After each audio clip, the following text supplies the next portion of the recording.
كنا خارجين بره النهارده وكانت الساعه 1 بالليل، ولقيت ابني جاي بيقول لي يا ماما انا عايزه اشتري بيتزا. قلت له بيتزا مين يا حبيبي؟ ده البيتزا الميديم عامله 100 جنيه قدامي على البيت يا حبيبي. قمت بقى انا عملت لكم النهارده بقى الثلاث بيتزات دول وب 100 جنيه.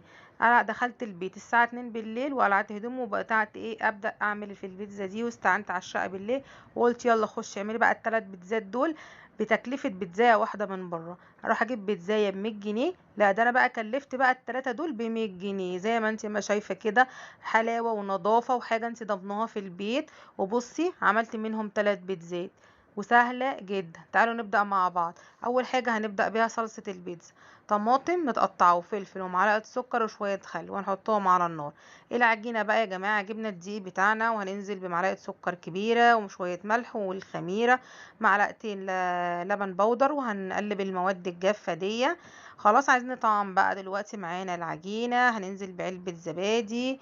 خلاص وهعجن بميه دافيه، مش هعجن بلبن. انا خلاص استكفيت بالمعلقتين بتوع اللبن البودره. هنبدا نعجن في العجينه لغايه ما تمسك معانا.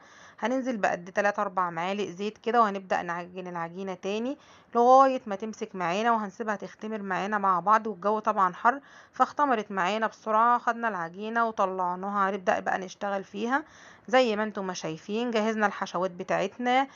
مش هكلفها كتير النهارده، انا مكلفه الثلاث بيتزات دول وب100 جنيه بتمن بيتزاية واحدة. خلاص جبنا الصواني بتاعتنا ودهناها دهنة كده خفيفة من الزيت، وهتبدأي تفرزي كده وهتاخدي من جوه لبره العجينة لغاية ما تساوي الأطراف. خلاص هنخلص بقى كل الصواني بتاعتنا. عملت 3 صواني زي ما انتم ما شايفين. بصي بتكلفة بسيطة جدا. احنا مش مخلصين شراء يا جماعة من البيتزا والحاجات اللي بره، والأسعار مولعة نار. خلاص طبعا الصلصة بتاعتنا لما اتسبكت انا ضربتها في الخلاط، وهنبدأ نوزعها على البيتزا بتاعتنا. وهنبدأ بقى نحط بقى اي حاجات انت تحبيها وتفضليها. نرش بقى فلفل وطماطم وزيتون. خلاص انا هنا عاملاها بالجبن بس، مش عامله بقى لا فراخ ولا لحمه. انا بقى عاملاها وكانت الساعه 2:30 وانا في المطبخ.